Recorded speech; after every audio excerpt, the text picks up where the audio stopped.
Voilà, la FUB en France, c'est un nombre important d'associations. Ces associations sont sur le terrain à longueur d'année. Elles sont là aussi, elles sont là au congrès de la FUB.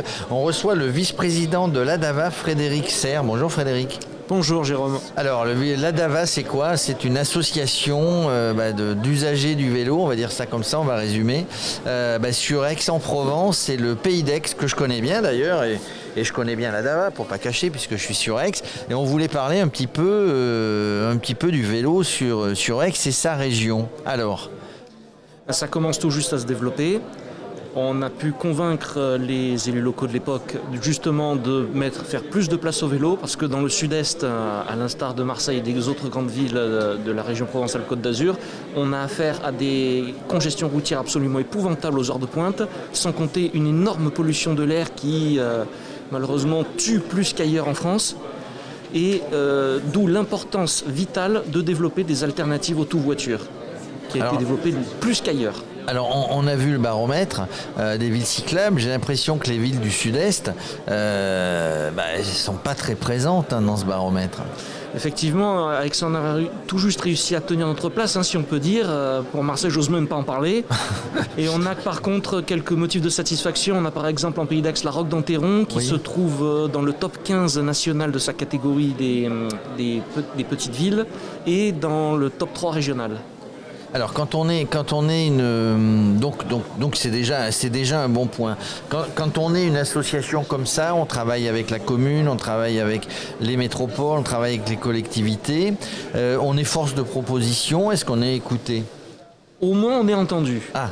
Pour ce qui est d'être écouté, il y a encore un petit peu de travail, mais effectivement on est en discussion régulière avec les mairies, avec la métropole, la direction des routes du département. On parvient à s'entendre sur beaucoup de projets. D'autres projets sur lesquels on est un petit peu plus en conflit. On parvient à tenir la cause du vélo, mais pour ce qui est des équipements, vraiment des aménagements sécurisés, sur les grands axes, il y a encore beaucoup de travail.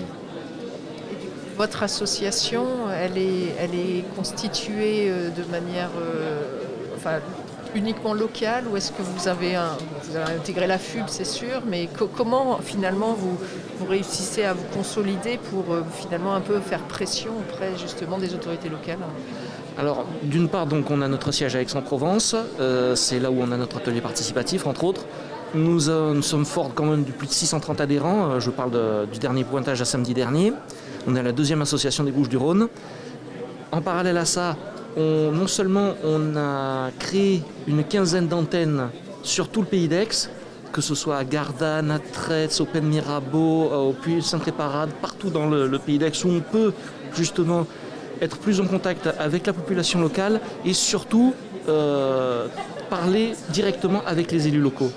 Ensuite, au niveau supracommunal, si j'ose dire, on est regroupé au sein de l'association Ramdam qui œuvre sur l'ensemble du territoire de la métropole avec les autres associations vélo du territoire, le collectif vélo en ville à Marseille, l'association Vélo Sapiens également à Marseille, à Provel à Salon-de-Provence et Vélo des Étangs à Istres-et-Martigues, le collectif Action Vélo à Aubagne et d'autres. J'imagine que vous avez été très actif pour qu'on réponde au maximum justement au baromètre des villes cyclables. Et vous espérez beaucoup de ce résultat? Oui, on avait réussi à une très très grosse progression de nombre de répondants. On avait bien suivi les recommandations de la FUB qui nous avait demandé de qualifier un maximum de communes, ce que nous avons fait puisque sur les 36 communes du pays d'Aix, on en a qualifié au total 21. Alors, il y a un record qui a été battu par Aix et Marseille. Ce sont, dans la métropole Aix-Marseille, on va dire ça comme ça, c'est la métropole où les coronapistes ont duré le moins longtemps possible. Elles ont été installées et presque enlevées en même temps, c'est ça? Alors, ce n'est pas tout à fait vrai. Il y a certaines coronapistes, entre autres les deux fois aménagées, qui ont été retirées effectivement quelques jours après leur mise en service. Parce qu'il n'y avait pas eu de concertation avec vous? Et c'est pas qu'il n'y a pas eu de concertation, c'est vrai aussi, mais c'est surtout parce que les automobilistes sont tout de suite montés au créneau. Parce que ça faisait des bouchons et surtout il n'y avait que quelques sections d'aménagés, on n'avait pas des itinéraires entiers qui étaient sécurisés. Par contre, les couloirs bus partagés, eux, sont restés et ont même été pérennisés. Alors il reste encore quelques points noirs pour faire du vélo à Aix-en-Provence de temps en temps, pour venir vous rejoindre quand vous faites des convergences ou quand vous faites des balades, parce que vous faites aussi des balades dans Aix et à côté. Oui, il y a encore quelques points, je ne vais pas dire noirs, mais plutôt gris. Vous avez aussi un atelier, vous avez un local où les gens peuvent venir réparer leur vélo, apprendre à réparer leur vélo. Tout à fait, un atelier qui est ouvert du mardi au samedi, d'ailleurs qui va ouvrir aujourd'hui à 16h30, hein, comme d'habitude. Tu y seras? Non, tu seras ici.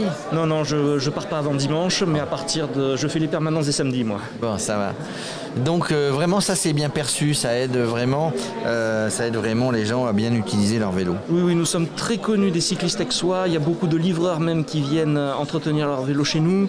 On est aussi connu du circuit des villes en transition, puisqu'on est quasiment intégré à leur cellule mobilité. C'est généralement nos référents locaux qui sont également les référents mobilité des villes en transition correspondantes. Voilà, l'ADAVA vit bien, vivra encore mieux, vous êtes écoutés, vous êtes en contact permanent avec les mairies, la métropole. Merci, il y a des ateliers qui se déroulent, tu vas partir. Ouais. Merci Frédéric Serge, je rappelle, vice-président de l'ADAVA, Pays d'Aix. Merci Frédéric. Merci Jérôme, merci beaucoup.